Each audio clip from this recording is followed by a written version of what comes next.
களம் 2026 இன்று நம்மோடு இணைகிறது அமைச்சர் திருவண்ணாமலை சட்டமன்ற தொகுதியினுடைய திமுக வேட்பாளர் திரு ஏவாவேலு இணைகிறார். சார் வணக்கம். வணக்கம். எப்படி இருக்கீங்க சார்? நல்லா இருக்கேன். தேர்தல் பணியெல்லாம் எப்படி போயிட்டு இருக்கு? சுறுசுறுப்பாக போகுது, திட்டமிட்டு போகுது, வெற்றி வாகை சூடி போகுது. நான் ஏவித்தான் எல்லோரும் வேலை செய்வார்கள், ஏவாமலே வேலை செய்பவர் தான் ஏவாவேலு, அதனால தான் அவர் பேர் ஏவாவேலு அப்படின்னு சொன்னார் மறைந்த முன்னாள் முதலமைச்சர். எப்போ ஒரு தாய் குழந்தைய எப்போன்னு தான் பேசுவாங்க, எனக்கு தாய் மாதிரி கலைஞர் இல்லை. அந்த மாதிரி சுறுசுறுப்பாக போகுது அப்படின்னு எடுத்தோடனே ஆரம்பிச்சிங்க. உங்கள் சுறுசுறுப்போட ரகசியம் என்ன சார்? ஒன்றும் இல்லை, திட்டமிடல் தான். எப்பயுமே ஒரு பணிகளை எதை செய்யணும்னு நம்ம நினைச்சாலும் நம்ம எல்லாம் திட்டமிடல் இருக்கணும். இந்த இலக்கை வச்சு நாங்கள் போய் சேரணும் அப்படின்ற எண்ணம் இருந்தால் தான் உழைக்கிற எண்ணமே வரும், இல்லை சோம்பேறியாக இருப்போம். அதனால் எதுவுமே நான் திட்டமிடுவேன். ஒரு காரியத்தை என்கிட்ட சொன்னாக்கா இது எப்படி செய்யலாம், எக்ஸிக்யூட்டிவ் பண்ணலாம், நிறைவேற்றலாம் அப்படின்னு திட்டமிடுவேன். இந்த திட்டமிடுறதால கொஞ்சம் வேகமாக ஓடிட்டு இருப்பேன், ஒரு குழப்பம் இருக்காது என்கிட்ட. அதனால தான் பெரிய பொறுப்பு கொடுத்துருக்குறாங்க. உங்களுக்கு என்ன டார்கெட் கொடுத்துருக்குறாங்க? எனக்கு வடக்கு மண்டலத்தில் 41 தொகுதியை முதலமைச்சர் மேற்பார்வையிட்டு அதை வெற்றி பெறறதுக்காக எனக்கு ஆணையிட்டு இருக்கிறார். அந்த அடிப்படையில் நான் ஓடிக்கொண்டே இருக்கிறேன். அதாவது இந்த பக்கம் ராணிப்பேட்டை மாவட்டம், வேலூர் மாவட்டம், திருப்பத்தூர் மாவட்டம், தருமபுரி மாவட்டம், சேலம் மாவட்டம், திருவண்ணாமலை மாவட்டம், கள்ளக்குறிச்சி மாவட்டம், இந்த மாவட்டங்களில் இருக்கிற வேட்பாளர்கள் 41 பேர். இந்த 41 பேர் வெற்றிக்கு அவங்களுக்கு இப்படிலாம் நீங்கள் தேர்தல் பணி ஆற்றணும் அப்படின்னு அவங்களுக்கு திட்டமிடுதல், அப்புறம் அவங்களை அறிமுக கூட்டம், செயலர் கூட்டம், பொதுக்கூட்டம், பிரச்சார கூட்டம் அப்படின்னு தொடர்ந்து மேற்கொள்கிறேன். வடக்கு மண்டலம் அப்படின்னா கிட்டத்தட்ட சட்டமன்ற தேர்தலில் யார் ஆட்சி அமைக்க போறாங்க அப்படின்னு தீர்மானிக்கக்கூடிய முக்கியமான தொகுதிகள் இருக்கக்கூடிய ஒரு இடம். நீங்க போயிட்டு வந்திருக்கிறீங்க, எப்படி இருக்கு கள நிலவரம்? பொதுவாக வடக்கு மண்டலம் ஒரு திமுக சார்புடைய மாவட்டம் தான் வடக்கு மண்டலம். அந்த காலத்துல இருந்தே பொதுவாக திராவிட முன்னேற்ற கழகம் 49 திராவிட முன்னேற்ற கழகம் முதல் துவக்கப்பட்டது பேரறிஞர் அண்ணாவால். அதுக்கு பின்னால் அண்ணன் கலைஞர் 50 ஆண்டு காலம் அதை கட்டி காத்தார். இதில் 47 ஆரம்பித்த திமுக 52 பொது தேர்தல் முதல் வருது. 47 சுதந்திரம் அடைகிறாங்க. ஃபஸ்ட்டு தேர்தல் 52 தான். 49 ஆரம்பித்த திராவிட முன்னேற்ற கழகம் 52 தேர்தலில் பங்கு பெறலை. கட்டமைப்பை உருவாக்கின்னு தான் போகணுமேனு தான். இப்போ மாதிரிலாம் முதல் நாள் கட்சி ஆரம்பிச்சு மறுநாள் சீஃப் மினிஸ்டர் சார்க்க நாற்காலிலாம் போடுறது அல்ல. பொதுவாக திமுக ஒரு சமுதாய கட்சியாக தான் முதல் துவக்கப்பட்டது. அது 52லேயும் பொது தேர்தல் ஈடுபடல.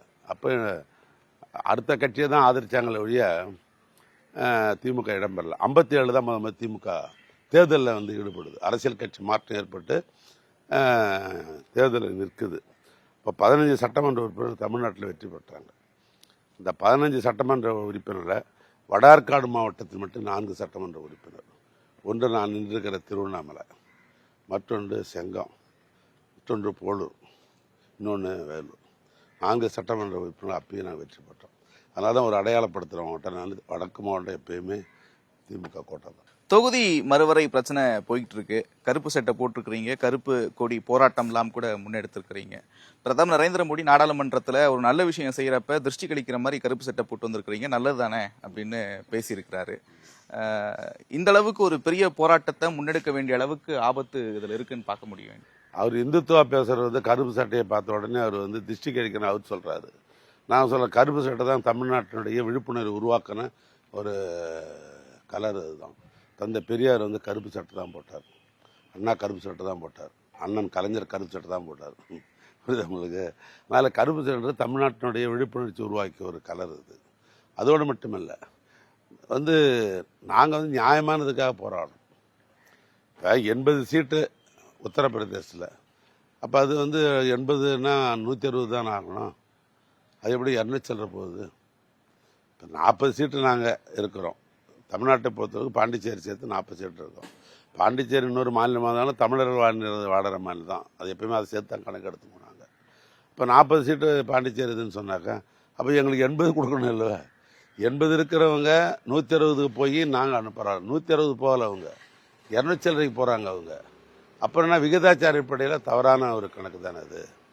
கேட்டால் மக்கள் தொகை கணக்கீடுலாம் எடுத்துக்கிறேன்னு சொல்கிறாங்க. மக்கள் தொகையை கட்டுப்படுத்துறது ஒன்றிய அரசாங்கம் தானே சொல்லிச்சு. அன்னைக்கு அம்மையார் இந்திரா காந்தி தானே ஆணையிட்டாங்க. அன்னைக்கு தமிழ்நாட்டில் கலைஞர் முதலமைச்சராக இருந்தார்.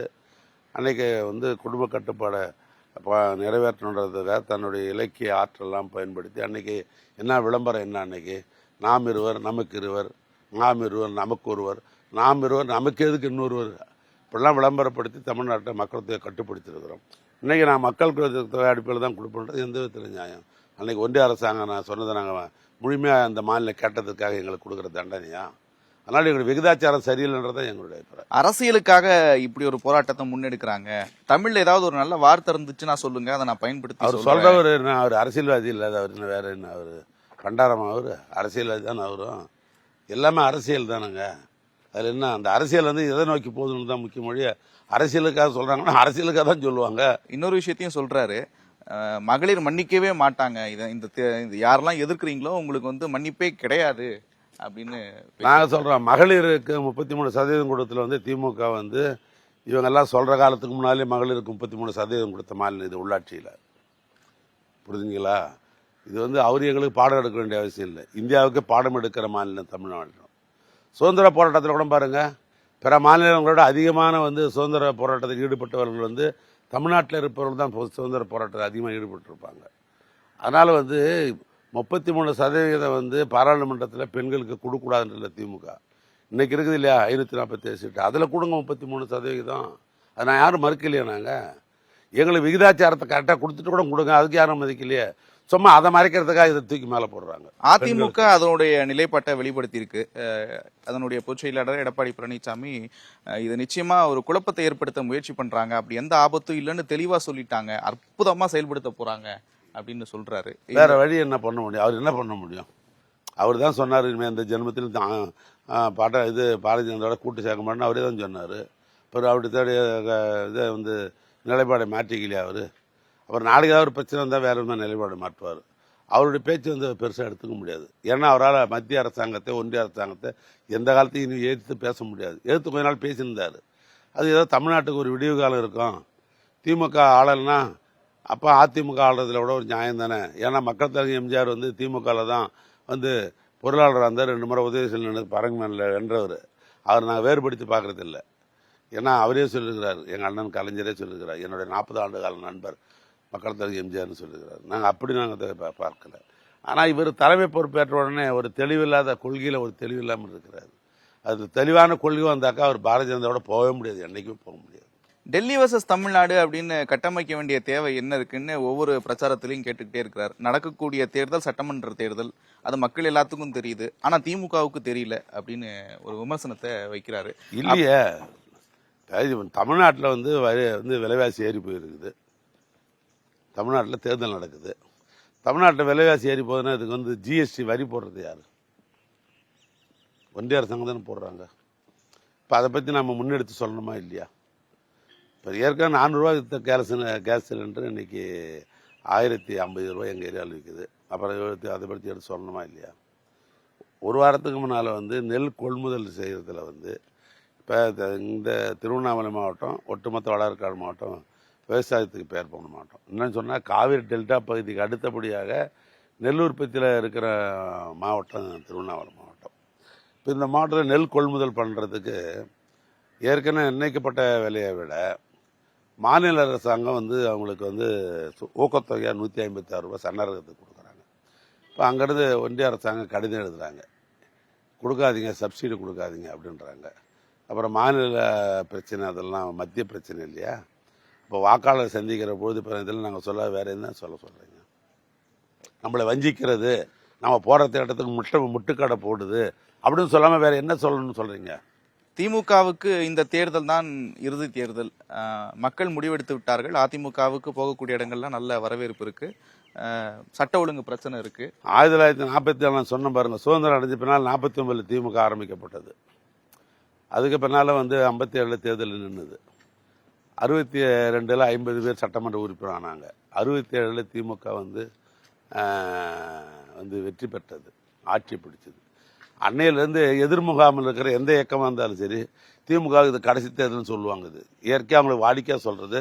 நாங்கள் அதன் மூலமாக வளர்ச்சி பெற மொழியா இது வரைக்கும் திமுக யாரும் ஒழிக்கிறது இன்னும் இந்தியாவிலையும் பிறக்கல, இன்னும் வெளிநாட்டிலையும் பிறக்கல. அப்புறம் இல்ல திமுக கூட்டணி இருக்கக்கூடிய தலைவர்களே என்ன சொன்னீங்க அப்படின்னா, அந்த தொகுதி உடன்பாடெல்லாம் ஏற்படும் போது பாஜக 60-70 இடங்கள்ல நிக்க போகுது, இவர் வந்து அடிமையா இருக்கிறாரு அப்படின்ற ஒரு விமர்சனத்தை இப்போ வரைக்குமே வச்சிட்டு இருக்கீங்க, எல்லா மேடையிலையும் வைக்கிறீங்க. ஆனா 27 இடங்கள்ல ஒதுக்கி இருக்கிறார். அப்ப அங்க ஒரு தலைமை பண்பு வெளிப்படுது அப்படின்றத பார்க்க முடியாது. தமிழ்நாட்டுக்குரிய பங்குகளை வந்து நமக்கு சரிவர செய்யலை, அதுக்கு வந்து எங்களை சப்போர்ட் பண்ண மாட்டேன்றார்.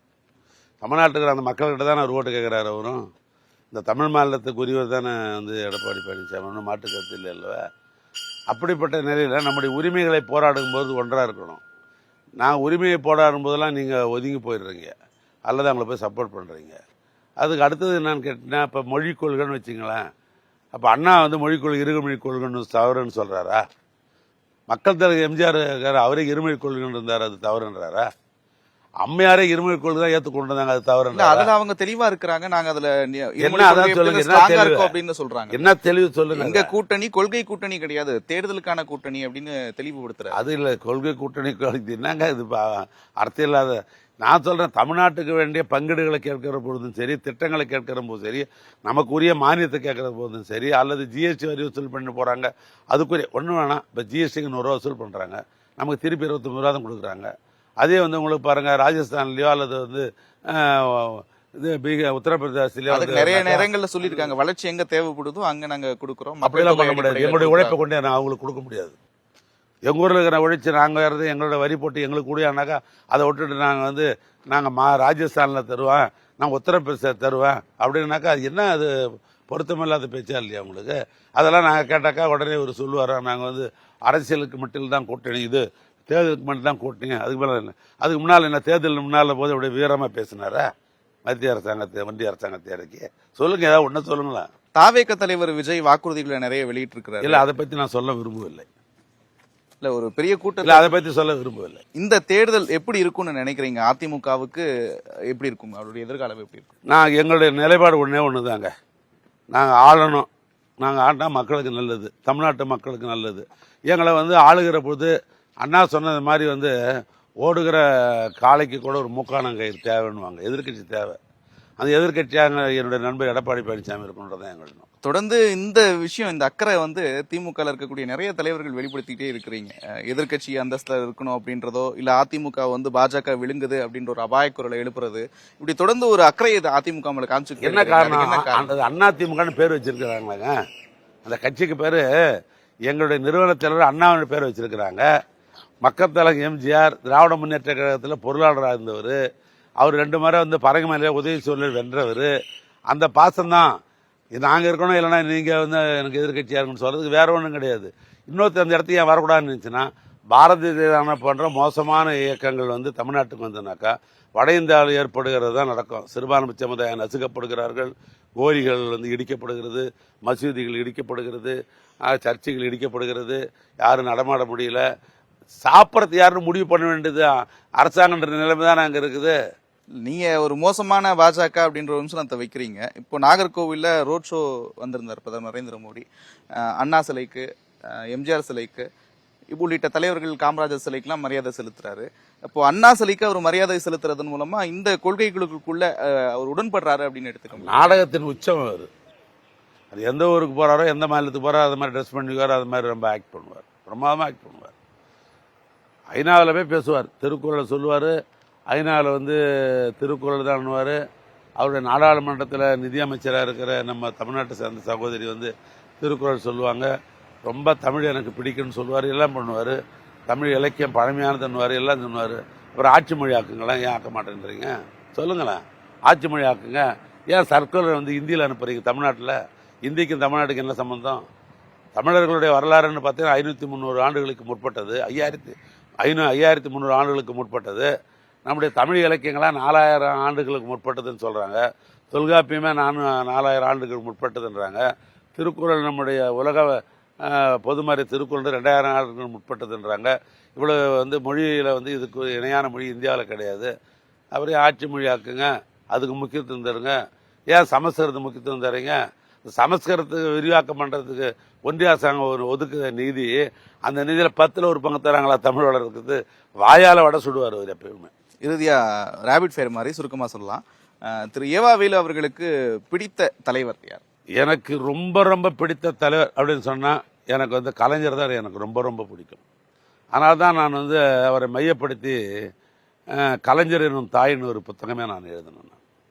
அது வந்து என்னென்னா திருக்குறளுக்கு உரை எழுதியிருக்காங்க. பல பேர் திருக்குறளுக்கு உரை எழுதியிருக்கிறாங்க. பரிமேலழகர் உரையிலிருந்து மூவாவிலிருந்து எவ்வளோ பேர் உரை எழுதியிருக்கிறாங்க. அதில் அண்ணன் கலைஞர் உரை என்பது சாதாரண எளிய மக்களுக்கு கூட புரிகிற மாதிரி இந்த உரை இருக்கும். ஒன்று, அந்த தன்னுடைய வாழ்க்கையை அந்த திருக்குறளுக்கு உரை எழுதினார் பாரு, அது மாதிரி அமைத்து கொண்டார்ன்றது ரெண்டாவது. அதை வெளிப்படுத்துவதற்கு தான் அந்த புத்தகத்தை எழுதியிருப்பேன். திருக்குறள் எழுதியிருப்பேன், அந்த அவரோட உரையை எழுதியிருப்பேன். அதுக்கு தகுந்த மாதிரி தன்னுடைய வாழ்க்கையை எப்படி அமைத்து கொண்டாடுறது எழுதியிருப்பேன். அதுதான் கலைஞர் தாய்ன்றது. அதனால் அவருடைய தாய்மை குணம் எனக்கு பிடிக்கும். இன்றைய சமகால அரசியலை பார்த்தோம்னா எங்கள் தமிழ்நாட்டுடைய முதலமைச்சர் பிடிக்கும். காரணம், யதார்த்தனுடைய மொத்த உருவம் தான் எங்களுடைய தமிழ்நாட்டு முதலமைச்சர். அவருக்கு அபுதுசுவே தெரியாது. மனசில் உள்ள வச்சுன்னு வெளியே ஒன்று பேச மாட்டார், வெளிப்படையாக இருப்பார். மறைந்த முன்னாள் முதல்வர் திரு கருணாநிதி, தற்போதைய முதலமைச்சர் திரு ஸ்டாலின், ரெண்டு பேருக்குள்ள இருக்கக்கூடிய வித்தியாசம் என்னன்னு பார்க்குறோம். ஒன்றும் இல்லை, அவருக்குள்ள வித்தியாசம்னா ஒரு பிரச்சனையை வந்து அண்ணன் கலைஞர் வந்து இன்னைக்கு சாயங்காலம் சொல்லிட்டு மறுநாள் வந்து தான் கேட்பார். நேற்று சொன்னமே அந்த காரியம் என்ன ஆச்சுன்னு அவர் கேட்பார். இப்போ இருக்கிற முதலமைச்சர்னா காரில் போகும்போது ஒரு காரியத்தை சொல்லுவார், இது செய்யணுன்னா இது பண்ணணுன்னு சொல்லுவார்.